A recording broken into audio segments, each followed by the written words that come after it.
नमस्कार मित्रों, मैं हूं कुमार भवेश चंद और आप देख रहे हैं न्यूज़ पॉइंट।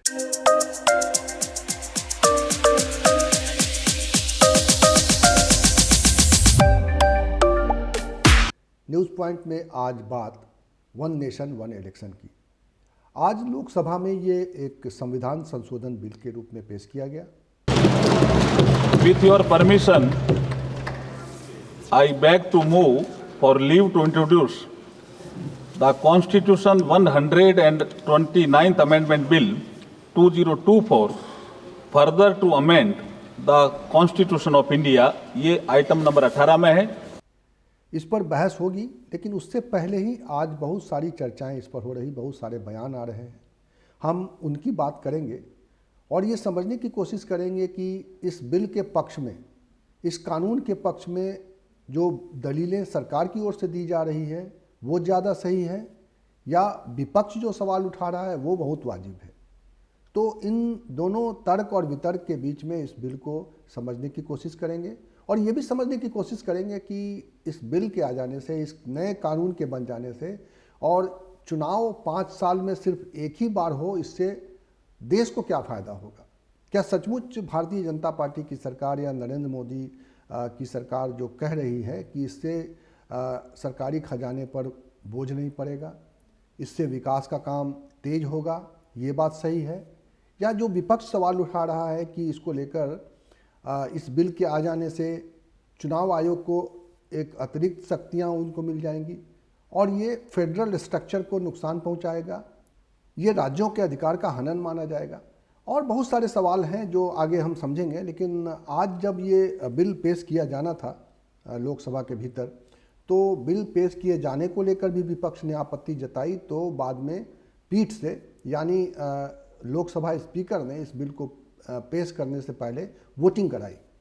और आप जानते हैं कि लोकसभा के अंदर वोटिंग जब होती है तो वहाँ पर सिस्टम है, वहाँ इलेक्ट्रॉनिक सिस्टम है, लेकिन विपक्ष ने ये भी सवाल उठाया कि इलेक्ट्रॉनिक सिस्टम से नहीं बल्कि पर्ची के जरिए वोटिंग कराई जाए, और पर्ची के जरिए वोटिंग कराई गई और तब जाकर ये बिल पेश हो सका। पर्ची के जरिए जब वोटिंग हुई है तो इस बिल को पेश करने के पक्ष में 269 269 पक्ष में वोट पड़े, यानी ये बिल पेश किया जा सकता है, और 198 वोट डाले गए कि ये बिल पेश नहीं किया जाना चाहिए और इस पर इसको रोका जाना चाहिए।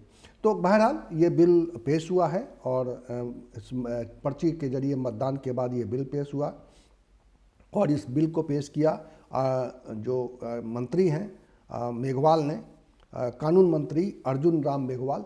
चूँकि आप जानते हैं ये कानून का मामला है, कानून बदलने की बात है, संविधान संशोधन हो रहा है ये, और ये 129वां संविधान संशोधन है और ये संविधान संशोधन बिल के रूप में ही ये आपके हमारे सबके सामने है। और सरकार की मंशा ये है, सत्ता पक्ष की मंशा ये है, और इसके लिए प्रधानमंत्री ने भी ये ताकीद की है कि इस बिल को लोकसभा में पेश किया जाए और इसको ज्वाइंट पार्लियामेंट्री कमेटी के पास भेज दिया जाए ताकि वहाँ पर सत्ता पक्ष और विपक्ष के तमाम सांसद इस पर विचार करें और इसके तमाम पहलुओं पर चर्चा करें। उसके बाद ये सदन में भीतर चर्चा के लिए लाया जाए और दोनों सदनों में जब चर्चा हो जाएगी तब बिल को आगे बढ़ाया जाएगा। लेकिन सवाल ये है कि ये जो बिल है और ये जो कानून बन जाएगा तो 5 साल बाद चुनाव होंगे और राज्यों के चुनाव और केंद्र सरकार के लिए चुनाव जो है एक साथ होंगे और 5 साल के भीतर कोई चुनाव नहीं होगा, और अगर चुनाव होगा तो बची हुई अवधि के लिए ही चुनाव होगा। इससे कितनी बचत होगी ये सवाल है और इस पर सबके अपने तर्क हैं और सबके अपने सवाल भी हैं। तो हम उन सवालों को समझें इसके पहले मैं आपको चाहता हूं कि कुछ इसके डिटेल्स बता दूं कि ये बिल जब पेश किया जाना था उसके पहले इसको लेकर बहुत बड़ी कवायद हुई है। एक आयोग बनाया गया था बाकायदा, जो रामनाथ कोविंद के नेतृत्व में उस आयोग बना था और उन्होंने इस पर, और ये एक सदस्यीय आयोग नहीं था, इसमें और भी बहुत सारे मेंबर थे, उन तमाम मेंबर्स ने मिलकर इस पर चर्चा की। दूसरे देशों में किस तरह के प्रावधान है, किन देशों में क्या प्रावधान है, उससे वहाँ उसमें किस तरह की उसको सहूलियत हो रही है, उसका अध्ययन करने के बाद इस आयोग ने अपनी रिपोर्ट पेश की। और आपको याद होगा कि तभी ये सवाल उठा था कि रामनाथ कोविंद जो उस देश के राष्ट्रपति रहे हैं उसको क्यों इस काम में घसीटा गया। एक पूर्व राष्ट्रपति के तौर पे किसी आयोग का अध्यक्ष बनाया जाना भी पहली बार हुआ देश में, क्योंकि आमतौर पर इतने ऊंचे पद पर रह जाने के बाद फिर किसी तरह की राजनीतिक सक्रियता या किसी तरह के विवादित मसले में उनका खींचा जाना अपने आप में एक ऐसा सवाल था जो विपक्ष उठा रहा था। लेकिन बहरहाल और रामनाथ कोविंद के नेतृत्व में ये आयोग बना और उस आयोग ने अध्ययन के बाद अपनी रिपोर्ट सौंपी है और उस रिपोर्ट के आधार पर ये बिल लाया जा रहा है।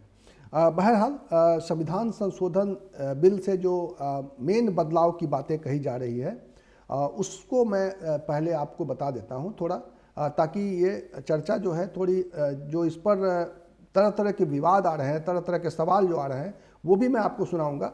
आप अभी वीडियो में बने रहिएगा, तो कुछ इंटरेस्टिंग है ज़रूर। इस पूरे घटनाक्रम में देखा जाए तो कुछ ऐसी बातें ज़रूर है जिसको जो इसके पक्ष में और इसके विपक्ष में जो लोग हैं वो खुलकर कह नहीं रहे।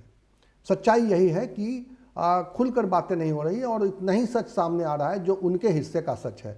मैं बार बार इस बात को कहता हूं कि राजनीतिक दलों में एक प्रवृत्ति होती है कि वो उतना ही सच बोलते हैं जिससे उनका नुकसान ना हो। वो ऐसे सच को आपके सामने नहीं रखेंगे जिससे उनका नुकसान हो। तो बहरहाल उस पर हम चर्चा करेंगे कि कैसे वो जो दल हैं और दलों के नेता हैं वो किस तरह के तर्क दे रहे हैं। लेकिन जो बातें कही जा रही हैं संविधान संशोधन के जरिए जो अनुच्छेद 82A जोड़ा जाएगा ताकि लोकसभा और राज्य विधानसभा के चुनाव एक साथ कराए जाएं, और वहीं अनुच्छेद 83 जो है कार्यकाल जो 172 राज्य विधानसभाओं के कार्यकाल और 327 विधानसभा के चुनाव से जुड़े हुए कानून बनाने में संसद की शक्ति में संशोधन किया जाएगा। जाहिर है ये जो चुनाव को एक बार किया जा रहा है, यानी केंद्र का चुनाव, लोकसभा का चुनाव और राज्यों के विधानसभा का चुनाव एक बार होगा, और इसमें अगर बीच में किसी राज्य में बहुमत की सरकार नहीं बन पाती है, हंग असेंबली आती है और किसी तरह गठबंधन करके सरकार बन भी जाती है और सरकार अगर गिर जाती है, तो उस परिस्थिति में जो नई जो सरकार चुनकर आएगी उसका कार्यकाल 5 साल नहीं होगा। अब तक यही होता रहा है कि चाहे चुनाव जब हो, किसी भी परिस्थिति में हो, 5 साल के लिए चुनी जाती है सरकार और 5 साल वो सरकार चलती है। बीच में किसी तरह का कोई विरोध गतिरोध की संभावना नहीं रहती है। लेकिन अब होगा कि जो बचा हुआ कार्यकाल है, यानी कि जब लोकसभा के चुनाव नज़दीक होंगे तब जाकर उसका चुनाव होगा, और उतने ही समय के लिए, यानी अगर 6 महीना पहले कार्यकाल पूरा करने के पहले भी अगर सरकार गिरती है तो 6 महीने के लिए ही चुनाव होगा। तो ये जो है ये भी तर्क दिया जा रहा है विपक्ष की ओर से कि ऐसी परिस्थिति में तो खर्च होगा। तो ये खर्च वाला जो है सवाल है वो उसको लोग उसका विरोध कर रहे हैं। तो ये भी बात है। दूसरा ये जो कहा जा रहा है कि एक तारीख तय की जाएगी कि 5 साल का चुनाव 5 साल के बाद कब होंगे, यानी कि जब लोकसभा का चुनाव 2029 में हो जाएगा और 2029 के चुनाव के बाद, यानी अगली बार जो लोकसभा के चुनाव होंगे और जो कैबिनेट की पहली बैठक होगी उस बैठक से माना जाएगा कि 5 साल तक सरकार चलेगी, और उसी समय लोकसभा के चुनाव के साथ ही 5 साल तक जो है विधानसभा के चुनाव भी, विधानसभा भी 5 साल के लिए ही चुना जाएगा और वो 5 साल काम करेगा।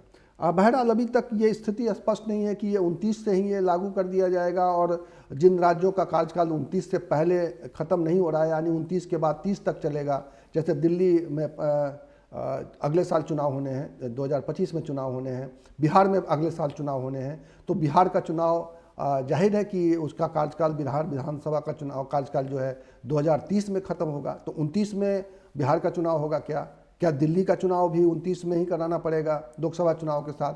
तो ये अभी स्थिति स्पष्ट नहीं है, या हो सकता है कि जो अभी जो जानकारी आ रही है मेरे पास उसका पूरा विश्लेषण मैं नहीं कर पाया हूँ, इसलिए मैं बहुत ही सफाई से आपको बता रहा हूँ कि ये स्थिति अभी क्लियर नहीं है। लेकिन जब भी होगा तो लोकसभा और राज्यों के विधानसभाओं के चुनाव एक साथ होंगे, और ये ताकीद की गई है, इस कमेटी ने यही ताकीद की है। और अब मैं ज़रा सा आपको चूँकि वीडियो मैं लंबा भी नहीं करना चाहता हूँ, मैं बहुत संक्षिप्त में आपके सामने उन सवालों को रखना चाहता हूँ जिसमें ये राजनीति भी है और ये बदलाव की एक तस्वीर भी है।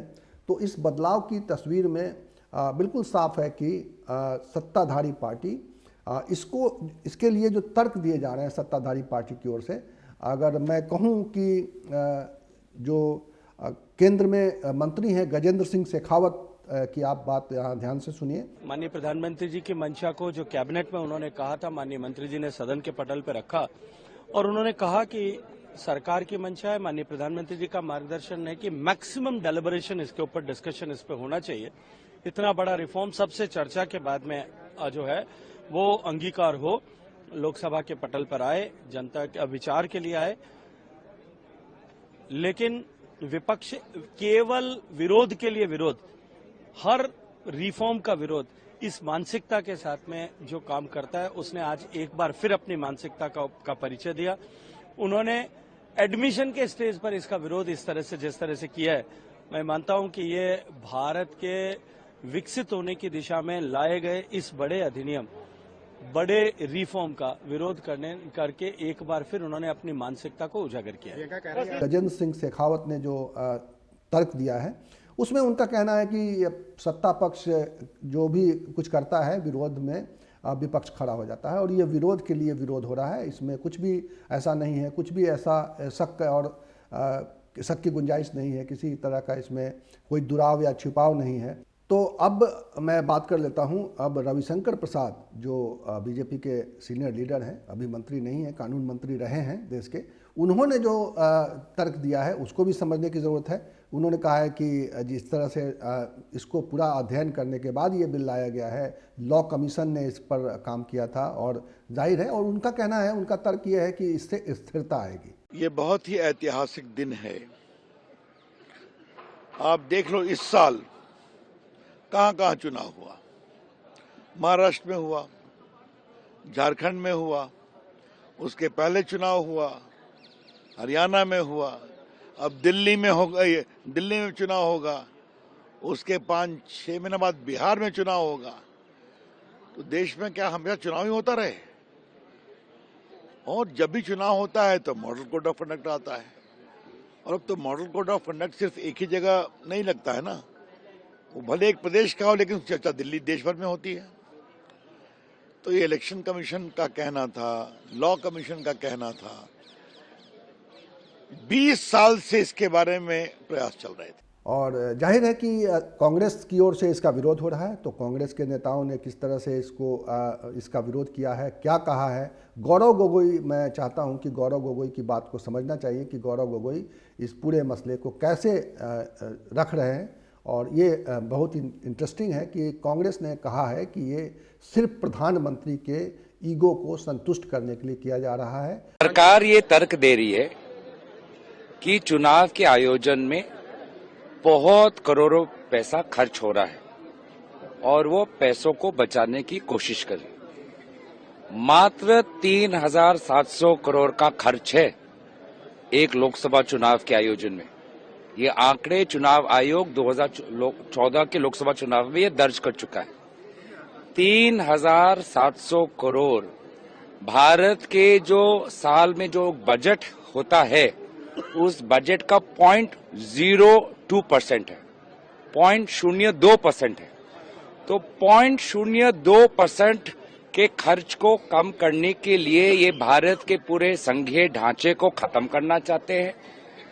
चुनाव आयोग को और ये ताकत देना चाहते हैं।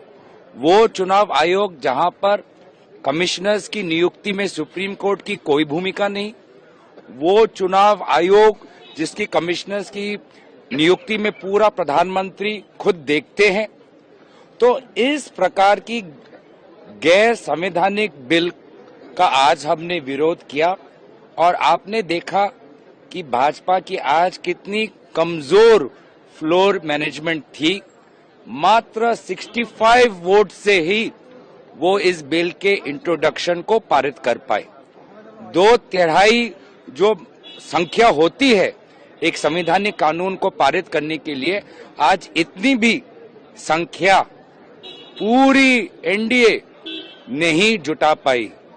1-2 पार्टी अगर इधर उधर हो गए तो ये बिल कभी पारित नहीं होगा। तो हम देश को यही संदेश देना चाहते हैं कि संविधान के इस आक्रमण पर पूरी तैयारी से चौकन्ना होकर विरोधी इंडिया गठबंधन हम पहरा देंगे। इस पर रंजीता रंजन की प्रतिक्रिया भी आई है, बहुत सधी हुई प्रतिक्रिया है उनकी। अगर मैं कहूं तो उन्होंने कहा है कि ये ठीक है कि चुनाव जब होते हैं तो आचार संहिता लागू होता है, लेकिन जो चुनाव के ये इनकी वजह से जो आचार संहिता लागू होता है वो उतना बड़ा संकट नहीं है जितना बड़ा संकट इसके बाद खड़ा हो जाएगा। तो उनकी बात भी अपने आप में बहुत मायने रखती है। हम मानते हैं कि 5 साल में काफी टाइम ऐसा होता है कि लोगों को आचार संहिता लगती है, डेवलपमेंट का काम नहीं होता है, लेकिन उससे भी अहम है लोकतंत्र बचना चाहिए। ये ना हो कि आप जिस तरह से लोगों को मैनिपुलेट कर रहे हैं तो आप स्टेट का मुद्दा और स्टेट की राजनीति अलग होती है, सेंट्रल की राजनीति अलग होती है। कहीं ना कहीं उनके मैनिपुलेशन में जो हमें 2004 से करते आ रहे हैं, हमें उनकी नीयत पे खोट दिख रहा है। और अब मैं कुछ और जो जैसे सत्ताधारी पार्टी के साथ जुड़े हुए जो गठबंधन के साथी हैं उनके, जैसे राजीव रंजन सिंह जो जेडीयू के मेंबर हैं, संसद सदस्य हैं और केंद्र में मंत्री भी हैं, वो क्या कह रहे हैं उनको भी समझने और सुनने की जरूरत है। ये कैसे एंटी डेमोक्रेटिक है, कैसे एंटी फेडरलिज्म है। इसके पहले भी 1952 में, 1957 में, 1962 में, 1967 में लोकसभा और विधानसभा का चुनाव एक साथ हो चुका है। कि पहले से ही ये परंपरा थी। हाँ, प्रधानमंत्री मोदी जी की सरकार ने इसको कानूनी रूप दिया ताकि ये बाध्यता हो जाए, क्योंकि उसके बाद की जो परंपरा हुई, जो मध्यावधि चुनाव ये वो, इसके कारण वो पूरा चेन गड़बड़ा गया। तो इसलिए और कई फायदे होते हैं। एक बार अगर देश में चुनाव होगा तो कई लाभ होता है। देखिए, पूरे देश का पैरामिलिट्री, पूरे स्टेट एडमिनिस्ट्रेशन की पुलिस चुनाव में व्यस्त हो जाती है। महीनों महीनों चुनाव चलता है, सारा लॉ एंड ऑर्डर खत्म हो जाता है। पैसे का व्यय होता है, कितना पैसा खर्च होता है चुनाव में, ये होता है। विकास का काम बाधित हो जाता है। पूरा राज्य का प्रशासन, केंद्र का प्रशासन, इस राज्य के अधिकारी उस राज्य में, उस राज्य के अधिकारी उस राज्य में ऑब्जर्वर बन के जाते हैं। पूरा विकास का काम ठप हो जाता है। तो इसलिए आदरणीय प्रधानमंत्री नरेंद्र मोदी जी ने इसको कानूनी रूप देने का काम किया, और न ही कहीं से यह संघीय ढांचा जो है इस देश का, उस पर कोई प्रभाव डालता है, और न ही यह संविधान विरोधी है।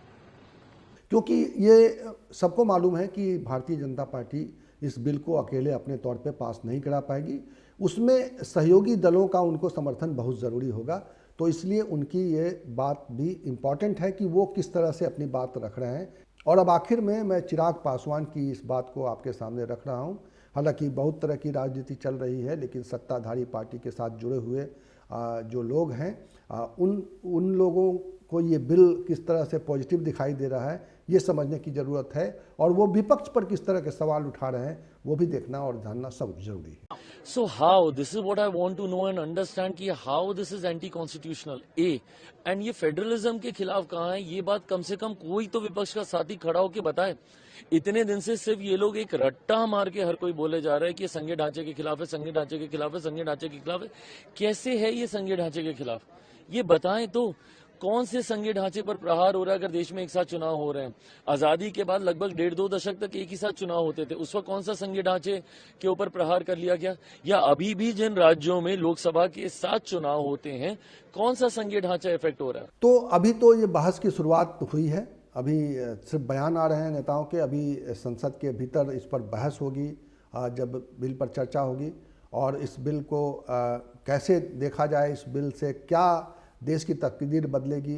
लेकिन एक बात आपने ध्यान दिया होगा, अगर गौरव गोगोई की बात को सुने तो गौरव गोगोई ने एक बड़ा लॉजिक तर्क रखा है कि 3700 करोड़ रुपए खर्च होते हैं चुनाव कराने पर, जो हमारी जीडीपी का 0.02% होता है।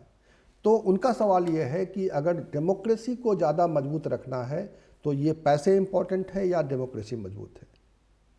तो डेमोक्रेसी इसलिए इसको लेकर खतरे में या उसको चैलेंज बताया जा रहा है क्योंकि अगर राज्यों में जहाँ पे सरकारें गिरेंगी और बहुत कम समय के लिए उनको काम करने दिया जाएगा तो एक तो खर्च वहाँ भी होगा, दोबारा जब चुनाव होंगे और 6 महीने के लिए होंगे या 12 महीने के लिए होंगे या कम समय के लिए होंगे तो चुनाव के खर्चे तो वहाँ भी नहीं बचने वाले हैं।